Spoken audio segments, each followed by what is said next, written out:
तमाम अधिकारी इस बैठक में मौजूद हैं। केंद्रीय स्वास्थ्य सचिव भी बैठक में मौजूद हैं। वैक्सीनेशन को लेकर के प्रधानमंत्री बैठक ले रहे हैं। तो एक बड़ी खबर आप तक पहुंचा रहे हैं। आपको बता दें, प्रधानमंत्री ने इस हाई लेवल मीटिंग को बुलाया है और केंद्रीय स्वास्थ्य सचिव भी इस बैठक में शामिल होने के लिए पहुंचे। प्रधानमंत्री नरेंद्र मोदी वैक्सीनेशन को लेकर के बैठक कर रहे हैं।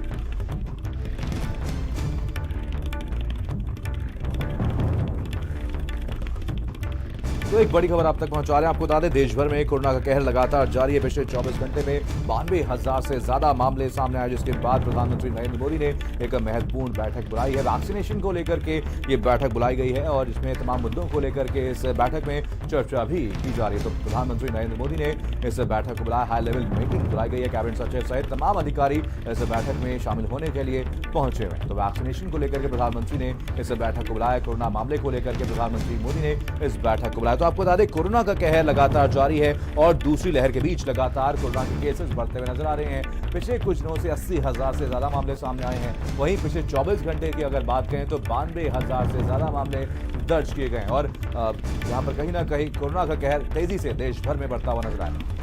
रवि शराफ हमारे साथ, हमारे संवाददाता जीरो बरसात जानकारी के साथ जुड़ गए हैं। रवि, पूरे मामले पर अपडेट दीजिए। यहां पर प्रधानमंत्री नरेंद्र मोदी द्वारा इस बैठक को बुलाया गया है। कौन कौन से ऐसे मुद्दे हैं इसको लेकर के इस बैठक में चर्चा की जा रही है?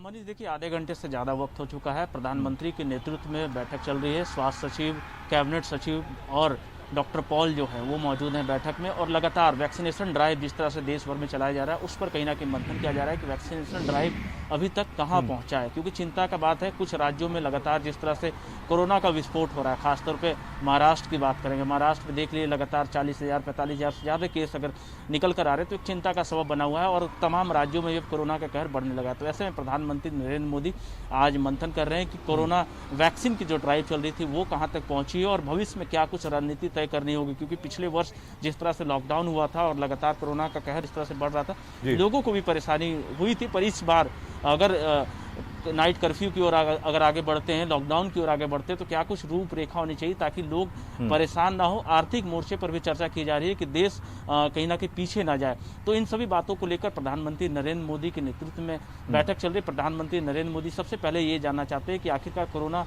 वैक्सीन की जो ड्राइव चल रही है वो किन राज्यों में कहाँ तक पहुँचा है और 45 वर्ष की उम्र की जो ड्राइव अभी शुरू हो चुकी है वैक्सीनेशन की, उसके बाद आगे की कड़ी क्या होनी चाहिए, कब से शुरुआत करनी चाहिए। क्योंकि युवाओं में भी अब कोरोना का कहर जो है लगातार बढ़ने लगा है और कोरोना अब ये नहीं देख रहा है कि कोई बच्चा है, कोई युवा है, कोई बुजुर्ग है।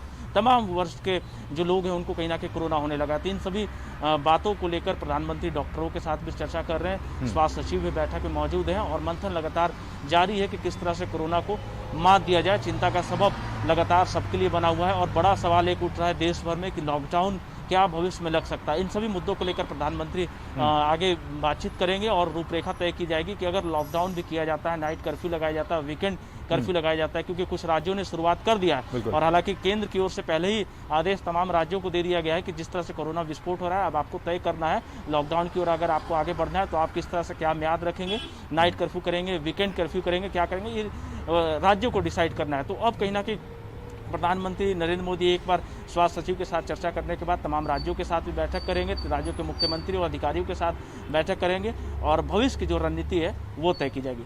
चलिए, इसी खबर जानकारी के साथ एसएस झा भी हमारे साथ झांसी से जुड़े हुए हैं। एसएस, कहीं ना कहीं देश भर में कोरोना की दूसरी लहर के बीच केसेस लगातार बढ़ते जा रहे हैं। पिछले कुछ दिनों से 80,000 से ज्यादा केसेस सामने आए। वहीं पिछले 24 घंटे की बात करें तो 92,000 से ज्यादा मामले दर्ज किए गए। झांसी में कैसे हालात है? पिछले 24 घंटे में कितने नए मामले सामने आए? देखिए, झांसी की बात करें 24 घंटे में 60 से अधिक केस जो आए हैं। लेकिन आपको बता दें, जितनी कोरोना की जितने मरीज जो मिल रहे हैं, लोगों में डर का माहौल तो है, लेकिन लोग बिना मास्क के घूम रहे हैं। लेकिन आप देखिए, ग्राम पंचायत के चुनाव, तमाम पंचायत भीड़ लेके, ढोल नगाड़े लेके घूम रहे हैं, बाजारों में भीड़ बनी हुई है। लेकिन जिलाधिकारी सभी से आगाह कर रहे हैं, सभी से अनुरोध कर रहे हैं कि लोग घर से निकले मास्क लगा के निकलें। ऐसा कुछ मानने को तैयार नहीं। लेकिन जिस तरीके से कोरोना के जो मरीज हर 24 घंटे में जो निकल रहे हैं, इसलिए कहीं ना कहीं झांसी की स्थिति लेकिन जिस तरीके से तमाम अधिकारी, पुलिस विभाग भी लोगों को चेताया और कहा भी है कि लोग घर से निकलें तो मास्क लगा के निकलें, लेकिन मानने को तैयार नहीं है। जी बिल्कुल। रवि, जैसा कि यहाँ पर एसएस झा ने कहा कि कहीं ना कहीं एक बड़ी लापरवाही साफ तौर पर लोगों की तरफ से देखने को मिल रही है। लोग लगातार सोशल डिस्टेंसिंग का पालन नहीं कर रहे हैं, मास्क नहीं लगा रहे हैं, और इसी बीच प्रधानमंत्री नरेंद्र मोदी की एक हाई लेवल मीटिंग भी बुलाई गई है। आधे घंटे से बैठक चल रही है। क्या लगता है कि आज कुछ महत्वपूर्ण फैसला लिया जा सकता है?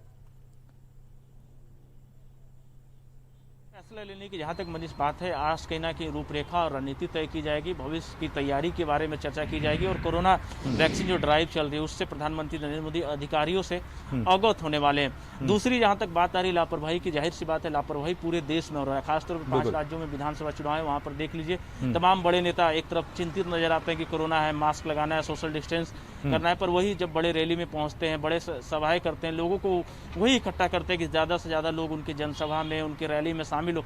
तो ये कहीं ना कहीं दोहरा मापदंड है, एक तरफ चिंता जताना और दूसरी तरफ बड़े बड़े रैली करना, बड़े सभाएं करना। चुनाव आयोग ने पहले कहा है कि कितने लोगों की संख्या होगी जब आप जनसभा करोगे, डोर टू डोर कैंपेन आप करोगे तो कितने लोग हैं, पर इन सभी चीज़ों का कहीं ना कहीं धड़ल्ले से जो बड़े राजनेता हैं वो भी कहीं ना कहीं इसको मान नहीं रहे। जनता तो उसके बाद आती है, क्योंकि अगर आप जनसभा करते हैं, बड़े लोगों का खुद बुलाते हो, जनसमूह को बुलाते हो कि आप आओ हमारे भाषण को सुनो, उसके बाद आप दूसरी तरफ चिंतित होते हो, बैठक करते हो, मंथन करते हो, तो ये कहीं ना कहीं दोहरा मापदंड है। तो नेताओं को भी सोचना पड़ेगा। उत्तर प्रदेश की बात करें तो देखिए पंचायत चुनाव है, वहाँ पर भी लोग धड़ल्ले से घूम रहे हैं, संख्या बढ़ाई जा रही है, ज़्यादा से ज़्यादा संख्या बढ़ाकर लोग एक दूसरे से मिल रहे हैं, मास्क तो लगा ही नहीं रहे, सोशल डिस्टेंस का ही पालन नहीं हो रहा। तो नेताओं को भी पहले तय करना पड़ेगा कि किस तरह से वो जनसभा करें, लोगों के बीच में जाएं, क्योंकि सिर्फ और सिर्फ सोशल मीडिया पर लोग जरूर बयान जारी कर देते हैं, लिख देते हैं कि सोशल डिस्टेंस पालन करें, मास्क लगाएं, पर कहीं ना कहीं दूसरी तरफ वो खुद जब राजनीतिक रैली करते हैं, लोगों से सभाएं करते हैं, तो भीड़ खुद इकट्ठा करते हैं। तो ये दोहरा मापदंड है, इसे भी नेताओं को समझने की आवश्यकता है।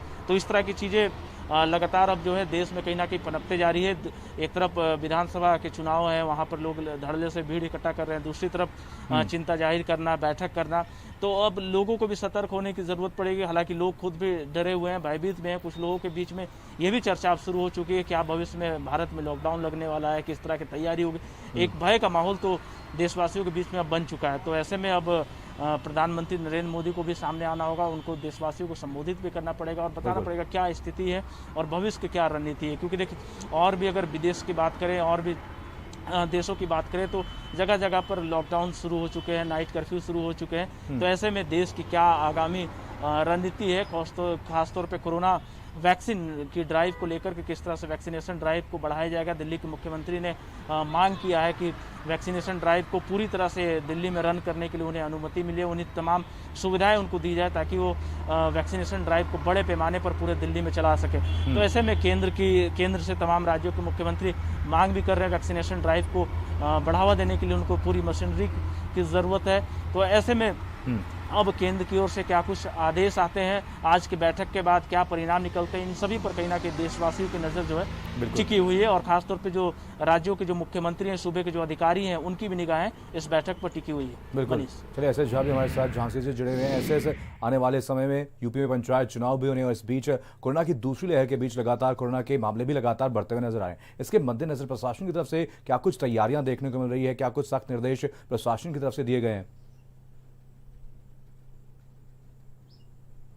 देखिए प्रशासन के लोग सिर्फ प्रेस वार्ता ही करते हैं और कहते हैं सोशल डिस्टेंस का पालन करें, मास्क लगाएं, लेकिन कुछ सख्ती नहीं कर रहे हैं। अगर इस तरीके का माहौल बना रहा है तो झांसी की स्थिति खराब हो सकती है, बिगड़ सकती है। जिस तरीके से हर रोज जो कोरोना के पेशेंट जो मिल रहे हैं, इससे हड़कंप तो मचा हुआ है, लेकिन प्रशासन को कहीं ना कहीं आगे आना चाहिए और सख्ती से ऐलान करना चाहिए, सख्ती से कहना चाहिए लोगों से। बाजार खुले हैं, बाजार में जो दुकानदार मास्क नहीं लगाते हैं, ग्राहक तो मास्क वैसे ही घूम रहे हैं, तमाम घूम रहे हैं। लेकिन सबसे बड़ी बात है, लेकिन जिस तरीके से आज जो चुनाव चल रहे हैं, चुनाव में नामांकन चल रहे हैं, नामांकन में इतनी भीड़ हो रही है कि वो लोग इकट्ठे होकर जत्था के जत्था लोग आ रहे हैं, बसों में भर के आ रहे हैं, गाड़ियों भर के आ रहे हैं, तमाम लोग जुलूस निकाल रहे हैं। तो कहीं ना कहीं प्रशासन को रोकना चाहिए ऐसे लोगों को। जी बिल्कुल। चलिए आप दोनों नजर बना रखिए, आप दोनों से अपडेट लेते रहेंगे। फिलहाल तमाम जानकारी के लिए आप दोनों का बहुत बहुत धन्यवाद। तो कोरोना मामले को लेकर के प्रधानमंत्री